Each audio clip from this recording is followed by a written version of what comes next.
എന്നിട്ട് ചില അള്ളാഹുവിൻ്റെ കൽപ്പന പ്രകാരം ഇബ്രാഹിം നബി ഇറാഖ് വിട്ട് ഷാമിലേക്ക് യാത്ര തിരിച്ചു. ഷാമിൽ നിന്നും മിസ്റിൽ ഇബ്രാഹിം നബി അലൈഹി സ്വലാത്തു വസ്സലാം അവിടുത്തെ രാജാവായിട്ട് ചില പ്രശ്നങ്ങൾ ഉണ്ടാകുകയും എന്നിട്ട് അവിടെ നിന്നും മിസ്റിൽ നിന്ന് നാട് വിട്ടു. എവിടത്തേക്ക് നാട് വിട്ടെ? മക്കയിലേക്ക്. മക്കയിൽ അന്ന് കാബേൻ്റെ ഇതില്ല, അടയാളങ്ങളില്ല. കാരണം കാബ പൊളിക്കപ്പെട്ടു.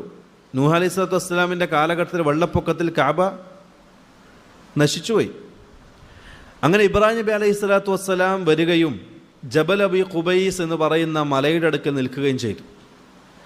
ആ മലയുടെ അടുക്കൽ ഇബ്രാഹിം നബി അലൈഹി സ്വലാത്തു വസ്സലാം തൻ്റെ ഭാര്യയെയും മകനെയും അവിടെ വെച്ചിട്ടാണ് യാത്ര പോകുന്നത്. ഭാര്യനെയും മകനെയും അവിടെ ആക്കിയിട്ട് യാത്ര പോയി. അള്ളാഹു സുബ്ഹാനഹു വ തആല പരിശുദ്ധ ഖുർആനിൽ ഇബ്രാഹിം നബി പോകുമ്പോൾ പറയുന്നൊരു വാക്കുണ്ട്, റബ്ബി ഇന്നി